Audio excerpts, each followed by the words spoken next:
2019 में अनंत सिंह के घर से AK-47 निकलने की खबर आई थी तो लोग हैरान रह गए थे।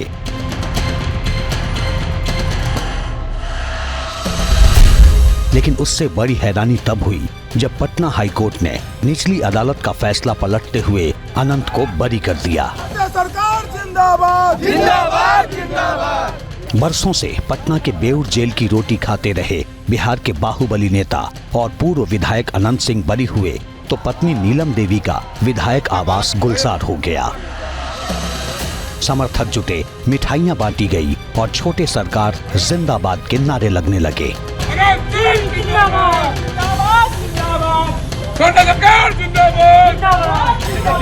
अनंत सिंह और उनके समर्थकों के लिए राहत की ये घड़ी 5 साल के इंतजार के बाद आई है। 2019 में अनंत सिंह के घर से AK-47 rifle, grenade, bullet proof jacket और कारतूस बरामद हुए थे।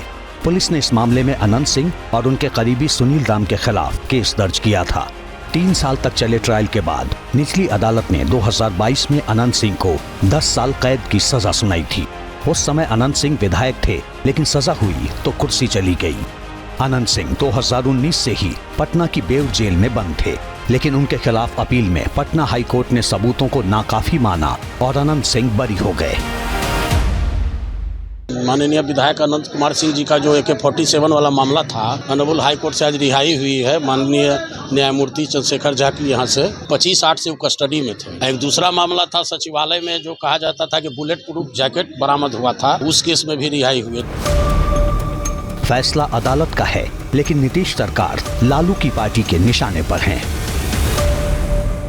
पहले नीतीश कुमार जी के साथ नहीं थे तो अपराधी थे, आज है तो मुक्त हो गए। इसमें कौन सी बड़ी बात? नीतीश जी कहाँ किसी को बचाते हैं फंसाते, तो साफ दिख रहा है लोगों को कितना को बचाते हैं कितना को फंसाते हैं। आरजेडी के आरोपों का जवाब भी तुरंत आ गया। ये न्यायालय का मामला है और न्यायालय साक्ष्य और सबूतों के आधार पर निर्णय लेती है।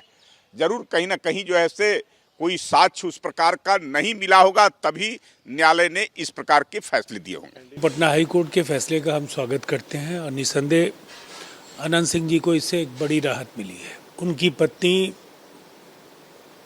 NDA परिवार का हिस्सा है, लेकिन इसे फायदे और नुकसान के बजाय न्यायिक फैसलों का बराबर सम्मान करना चाहिए। हत्या के केस में पहली बार 9 साल की उम्र में जेल यात्रा कर चुके अनंत सिंह के खिलाफ आरोपों की फेहरिस्त बहुत लंबी है।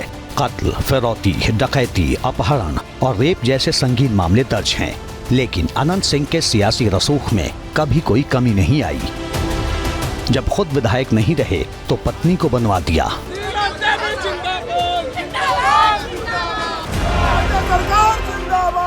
इसका असर इस बार के लोकसभा चुनाव में भी खूब दिखा। मई में 15 दिन के पैरोल पर जेल से बाहर आए अनंत सिंह ने बाढ़, मोकामा और मुंगेर में ललन सिंह के पक्ष में खामोश लामबंदी की थी और ललन सिंह चुनाव जीत गए। हालांकि अनंत सिंह नीतीश कुमार को क्लीन चिट देकर इससे पहले ही जेल लौट चुके थे। अभी भी आप कहते हैं कि आपको फंसाया गया? कहिए नीपी सिंह फंसाया हमरा, RPC नीपी गया, हमको जानबूझ पतो नहीं कहाँ दोनों चल गया। ये आपराधिक आरोपों की कश्ती में सवार अनंत सिंह की सियासी यात्रा कई मोड़ों से गुजरी है। घोड़ों के शौकीन अनंत सिंह राजनीति की बिसात पर भी शतरंज के घोड़े वाली चाल चलते रहे हैं। अनंत सिंह ने 2005 का विधानसभा चुनाव JDU के टिकट पर लड़ा था। 2010 में भी अनंत सिंह मोकामा से JDU के टिकट पर ही चुनाव जीते। 2015 में निर्दलीय जीते, लेकिन तब RJD के करीब हुआ करते थे। 2020 में RJD के टिकट पर विधानसभा पहुंचे।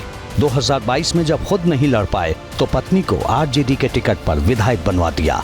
लेकिन बिहार में अब सत्ता के समीकरण बदल चुके हैं और नीलम देवी अब NDA के करीब हैं। कहते हैं कि अनंत सिंह ने बचपन में वैराग्य ले लिया था। साधु बनने के लिए अयोध्या और हरिद्वार के चक्कर भी काटे थे, लेकिन अपराध की दुनिया में नाम बढ़ा तो राजनीति में भी पूछ बढ़ती गई। पिछले 5 साल से जेल में बैठकर सियासी गोटियां चलते रहे अनंत सिंह एक बार फिर नई पारी खेलने को तैयार हैं। For exclusive and insightful videos, subscribe to our new channel ABP Live Premium.